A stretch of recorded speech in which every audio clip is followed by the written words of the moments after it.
Hello everyone, कैसे हो आप सब। नॉलेज हब में आप सभी का एक बार फिर से स्वागत है।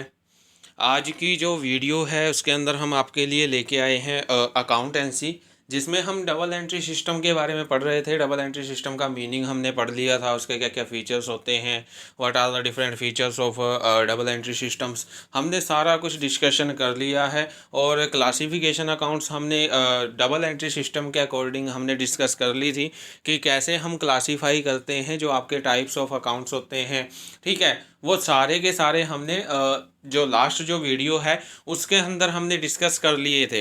तो अब बारी आती है कि डबल एंट्री सिस्टम जो है उसकी क्या क्या आपके पास एडवांटेजेस हो सकती हैं, क्या क्या आपके पास डिसएडवांटेजेस हो सकती हैं, उसके बारे में हम एक बार डिस्कस कर लेते हैं।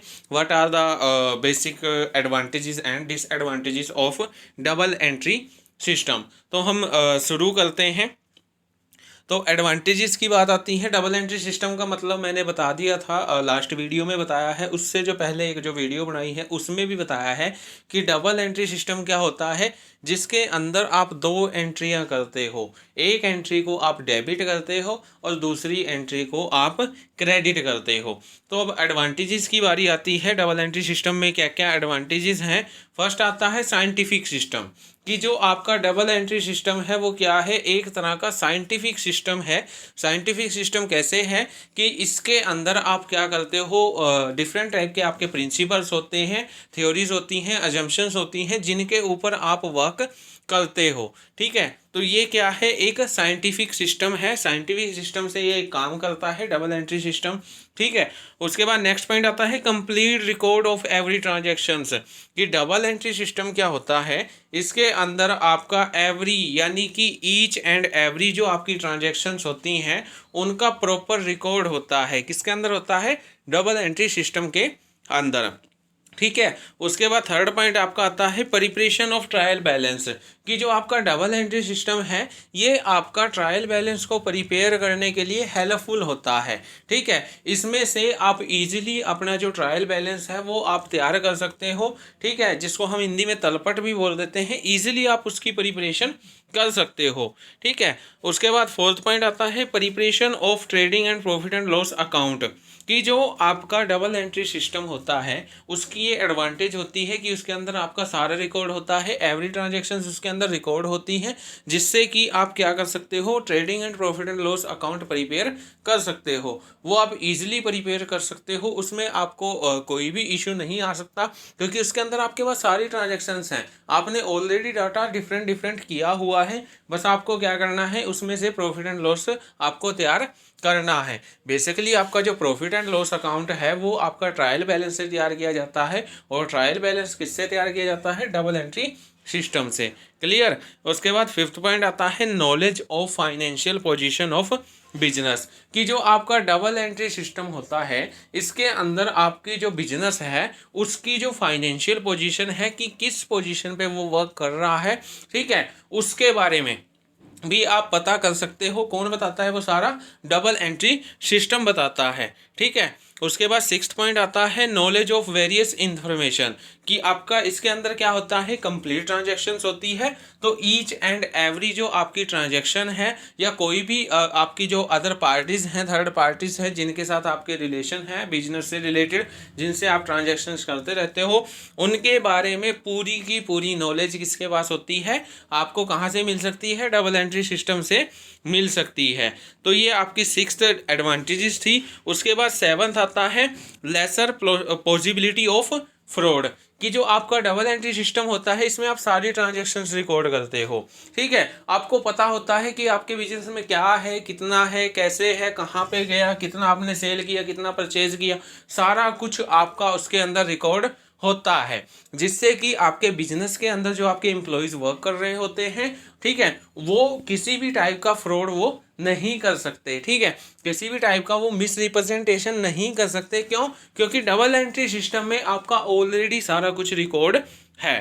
ठीक है, उसके बाद एट्थ पॉइंट आता है लीगल अप्रूवल, कि जो आपका डबल एंट्री सिस्टम जो होता है ना, ये आपका लीगली भी क्या होता है, अप्रूव्ड होता है। कैसे होता है कि लीगल जो होता है, जो कानून होता है ना, वो भी इसको क्या देता है, अप्रूव्ड देता है। ठीक है, उसके बाद नेक्स्ट पॉइंट आता है कंपैरेटिव स्टडी, कंपैरेटिव स्टडी है। डबल एंट्री सिस्टम क्या है? कंपैरेटिव स्टडी है कि आप इस ईयर के जो आपका करंट ईयर जिसको हम बोलते हैं, ये जो आपका ईयर चल रहा है वो आपका करंट ईयर होता है। लास्ट जो ईयर जाता है वो उसको हम प्रीवियस ईयर बोलते हैं।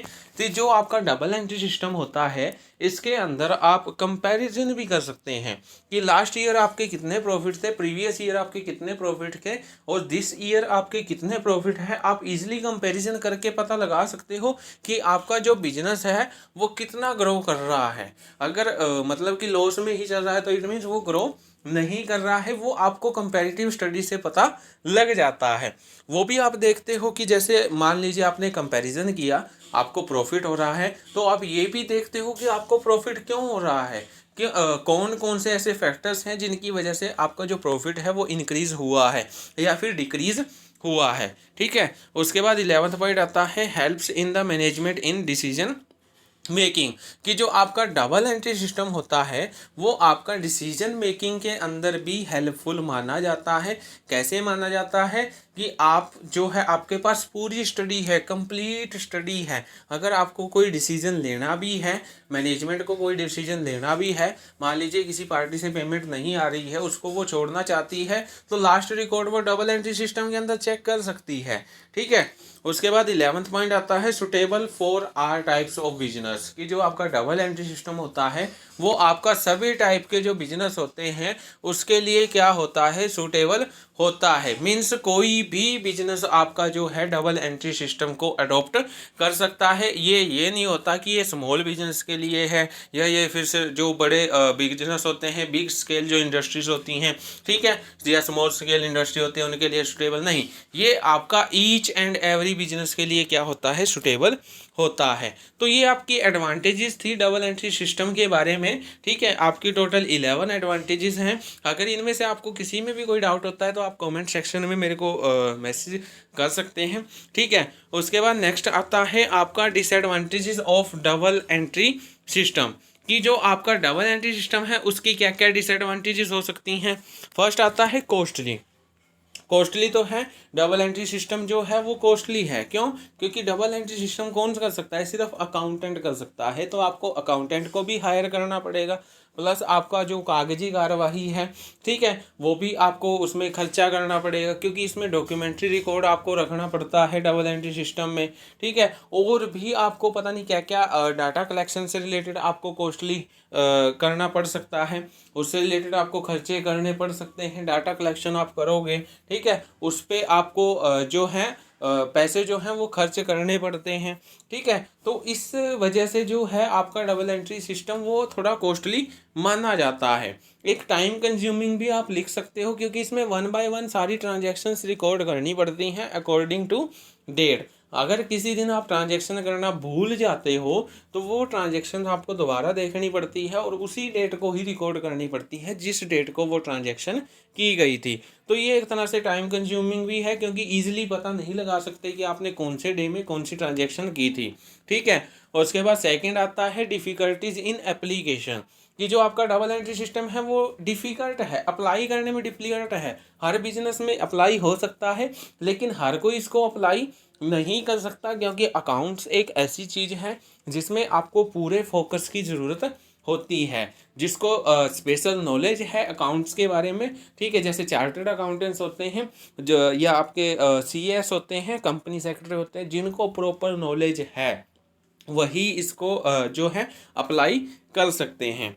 उसके बाद थर्ड पॉइंट आता है errors in preparation of trial balance. कई बार क्या होता है कि हम डबल एंट्री सिस्टम तैयार करते हैं, ट्रायल बैलेंस तैयार करते हैं, तो कुछ जो एरर्स हैं वो हो जाते हैं। पहला एरर आता है एरर्स ऑफ ओमिशन।